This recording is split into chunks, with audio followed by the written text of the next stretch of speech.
The United States has opened up a new front in the war on drugs, expanding military operations into the Caribbean with a series of lethal strikes on suspected drug trafficking vessels. These actions, including a controversial double strike tied to an alleged kill them all from Secretary of War Pete Hegseth, mark one of the most aggressive countermeasures for counter-narcotics campaigns in decades. And behind this surge is a growing network of defense technology companies, drones, AI platforms, startups, and contractors now shaping the future of U.S. counter-narcotics strategy. Today, I'm going to examine what triggered this escalation, what happened during the Caribbean boat strike, and how this shift is creating new opportunities and major profits for America's defense tech industry. So, why the U.S. escalated counter-narcotics operations? Well, the escalation began as part of a broader U.S. national security strategy aimed at targeting fentanyl supply chains and maritime smuggling routes. Officials argue that the Caribbean is now one of the most active corridors for synthetic drug trafficking heading towards the United States. To counter this, the Pentagon under President Trump increased its presence in the region, deploying ships, surveillance aircraft, and advanced drones. What was once predominantly a Coast Guard mission has rapidly transformed into a militarized campaign, with Southern Command describing the area as an ideal environment for testing new and emerging technologies. This shift sets the stage for what happened next, a strike that sparked international scrutiny and a firestorm inside of the United States.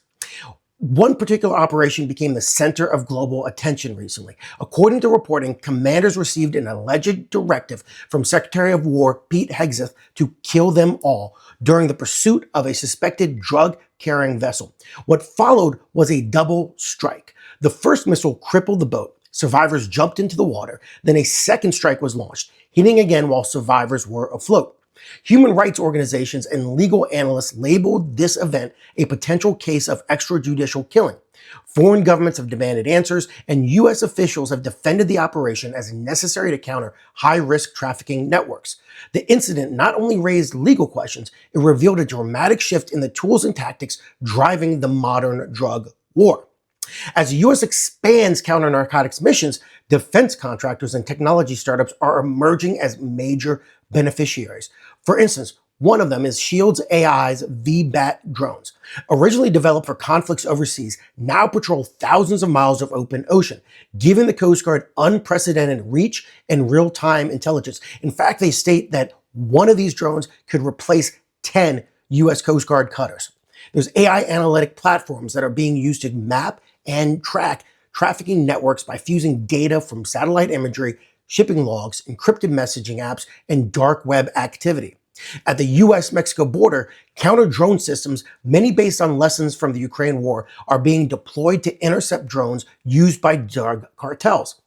Billions in new funding for robotics, surveillance technology, and autonomous systems signal a long-term market opportunity with the United States federal government. What began as a counter-fentanyl initiative is rapidly becoming a tech-driven national security ecosystem that allows testing for emerging national security technologies.